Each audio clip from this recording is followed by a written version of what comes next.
It's done. Final. Japan just folded. And no, this isn't a partnership, it's not a deal, it's economic surrender. When Besson jetted off to Tokyo last week, it wasn't for diplomacy, it was a power play. A one-sided negotiation straight from the Trumpian playbook. The US walked into that room holding a royal flush, and Tokyo?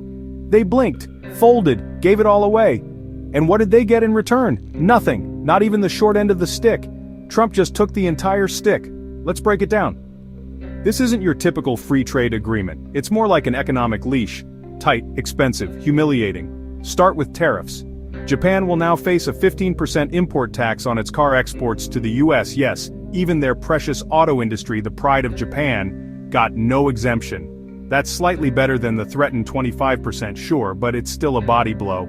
And here's the kicker, Japan didn't impose any reciprocal tariffs. None. It's a one-way street, a tariff trap. And US consumers? They'll pay more too, but that's not even the worst part. Because the real bombshell? Japan is now forced to go shopping in America. 100 Boeing planes, $8 billion in US food imports, $17 billion per year in US defense contracts. Let that sink in. Japan is basically being told, here's our product list, you buy it, no negotiations. And guess what, that sushi you're eating in Tokyo, half of it might now be made with American rice. From missiles to miso, Japan is now hooked on American supply lines. And worse, on American politics. But wait, it gets better, or worse, depending on who you are. Because in the fine print of this so-called deal, there's a $550 billion investment pledge from Japan into America. Let me repeat that, Japan is now bankrolling the United States. Why build your own sovereign wealth fund when Japan can do it for you? And the terms? Some of it's in loan guarantees, meaning if something goes south, the Japanese taxpayer is on the hook. A bailout for America, funded by Tokyo. You can't make this up. And what's the impact? Let's talk market reaction. Sure, Japanese auto stocks got a short-lived sugar high, but look deeper. Bond yields in Japan spiked 30 basis points across the board.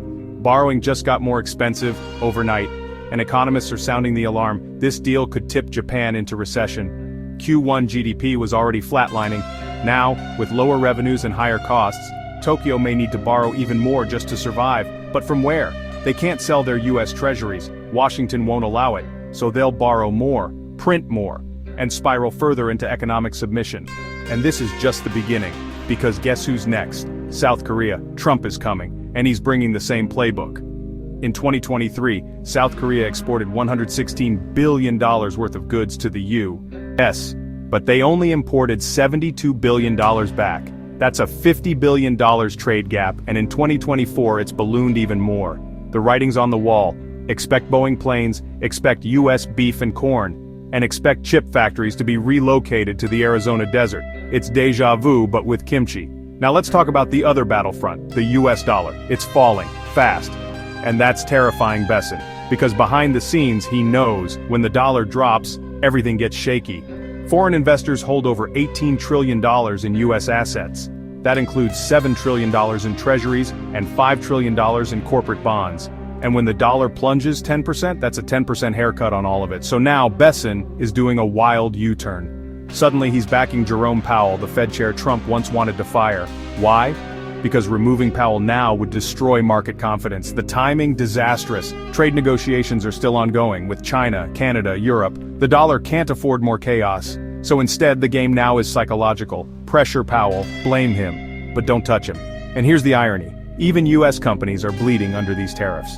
GM just posted a $1.1 billion loss, a 17% drop in profits in Q2. Why? Because supply chains don't bend to political slogans.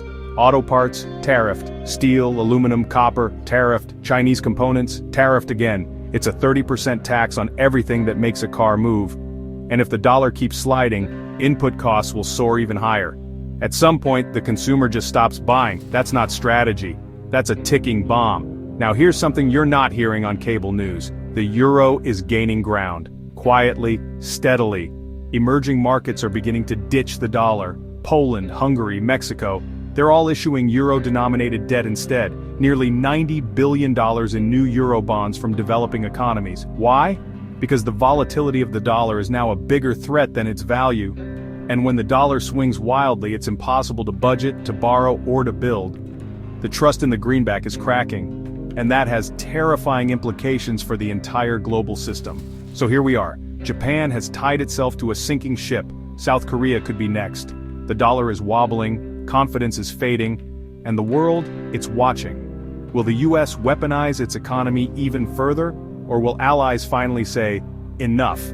Was this a smart deal for Japan, or economic blackmail? And is the US dollar being set up for collapse? Tell us what you think in the comments. And if you're new here, smash that like button, subscribe, and hit the bell icon, so you don't miss a single update in this fast-moving economic power game. Until next time, stay safe, stay sharp.